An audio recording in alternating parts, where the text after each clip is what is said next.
Thank you, Congresswoman Lauren Underwood, and thank you for being here in this conversation with us today. As a Chicagoan through and through, that is particularly my joy to be welcoming you to this conversation, as well as a fellow member of Alpha Kappa Alpha Sorority Incorporated. Congresswoman Lauren Underwood, I'm also a mom, and I have 2 boys, and my journey through pregnancy and birth was not without its own trauma. And in its moments, I felt unseen in a system that was supposed to protect me. And so this conversation is not abstract for me. It's personal, and I know it's personal for you too. And just weeks ago, you reintroduced the Momnibus Act alongside your co-leads, Representative Alma Adams of North Carolina and Senator Cory Booker of New Jersey. And I want to take the moment to honor that partnership because this work doesn't happen alone. This is the most comprehensive maternal health legislation ever drafted in this country. And I want to acknowledge you that as the original author of this legislation, and that you've been fighting for this since 2020, securing over $200 million in Momnibus funding, and even before the bill is passed. That's persistent, and that's what fight looks like. And we're so grateful for it. And so because of that, I've got a couple of questions for you that our partners would love to know. And I want to acknowledge that we are truly, truly grateful for this moment. So here, let's get into it. As the co-founder of the Black Maternal Health Caucus, why is Black maternal health a policy priority? And how would the Momnibus Act improve outcomes for Black women and birthing people amid the ongoing attacks on our healthcare, which include Republican-passed healthcare cuts and a failure to extend enhanced premium tax credits? Well, as you know, America has led the world in preventable maternal death for decades. And the disparities that we see, particularly with Black women being, several times more likely to die than our white counterparts, has been devastating. And it's touched so many of our lives. And so for generations, Black women have been told by our healthcare system that there's just something about us. And, first of all, there's nothing wrong with us. We are encountering a healthcare system where we face racism and discrimination, where we are often under-resourced or can't get the providers of our choice. And so we decided in the Congress, after forming the Black Maternal Health Caucus, to introduce the Momnibus, which is 14 evidence-based bills designed to address every clinical and non-clinical factor leading to preventable maternal death in this country and the disparities that we see. And so, given what's happened more recently, beginning with the pandemic in 2020, and then the Dobbs decision in 2022, which obviously we saw many states enact partial or total abortion bans, and then pretty quickly, we saw increased maternal death rates in those states, also a significant increase in severe morbidity shortly after the Dobbs decision. And then more recently, with the Trump administration enacting the Big Ugly Bill and these devastating Medicaid cuts, we know that we will see an increase in maternal death when you cut the Medicaid program, just because it pays for so many births in this country. It pays for about half of all births, but for Black moms, around like 2/3. And so when you're taking out $1 trillion out of Medicaid, that has really significant impacts on maternal health. And so, the ACA tax credits, another example, 25 million Americans rely on the more generous ACA tax credits in order to afford their high quality health care. It helps bring down that monthly premium costs. 4 out of 5 enrollees were paying $10 or less a month with those tax credits. And so we saw the lowest uninsured rate in history. And when people lose their health care, outcomes get worse and people are more likely to die. That's just the facts. And, we believe that no mom should be dying in this country, period. Period. And we have to be serious about advancing the policy solutions that will save moms' lives. And the one that is comprehensive, that is evidence-based, that is data-driven is the Momnibus.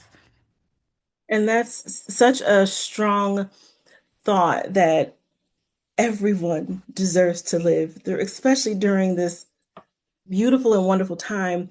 And it's so hard in itself, but to feel like you don't have the care, can't get to the care, or that the care isn't for you. it's such a hard thing to go through as you're going through that time of your life, which should be joyous.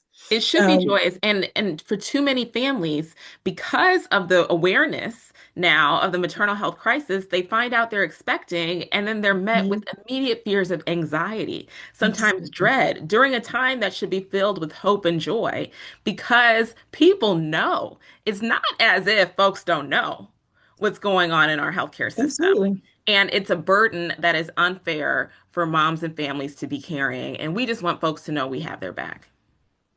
And that's greatly appreciated. And I think that this year, being the 10th anniversary of Black Maternal Health Week, and the theme being rooted in justice and joy, is so necessary, Mhm. because we do tend to lean to the trauma of it all, but we deserve the joy too. And so, with that said, my next question is: in the years since the Dobbs decision, how have changes in abortion access affected Black maternal health outcomes specifically? And why is protecting access to abortion and contraception part of this conversation? So, what we saw after the Dobbs decision was that states have enacted partial or total abortion bans. What does that mean practically? That means that if someone is having a significant pregnancy complication and they would have ordinarily been able to go to a provider and have a procedure that could save their life because it's healthcare, they would have been able to easily get access to that life-saving necessary healthcare.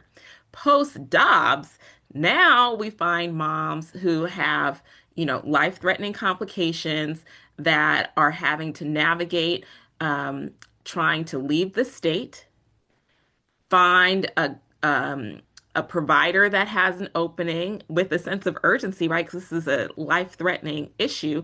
Get Absolutely. there, whether it's driving or flying. Oftentimes, folks have to then find an accommodation in this new city and then hopefully be able to timely get the health care that they need. And what we know is that for far too many moms and families, like these women are not able to get the life-saving health care that they need. And so, therefore, we have seen a dramatic increase in these few short years of preventable maternal death because they have been denied the life saving medical care, and their providers are now being criminalized for giving them information, connecting them with out of state resources, helping them navigate this new legal environment.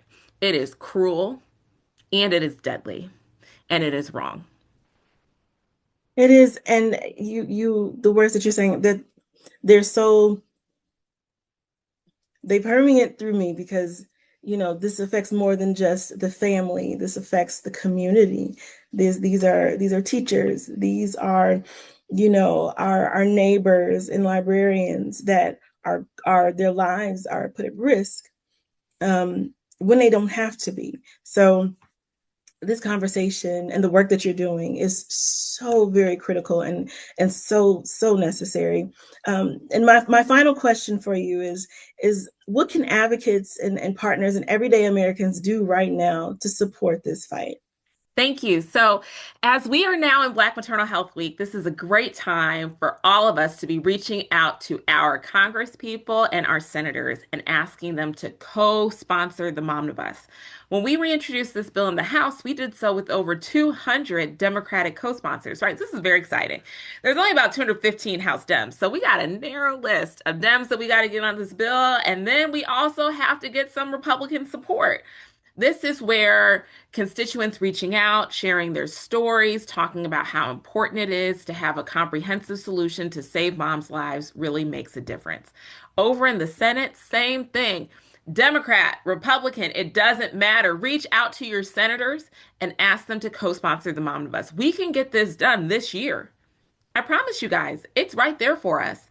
And let's dare Donald Trump to veto it. He won't. He'll sign it. And because we want this money, they want this money too in the red states. And nobody wants moms to die.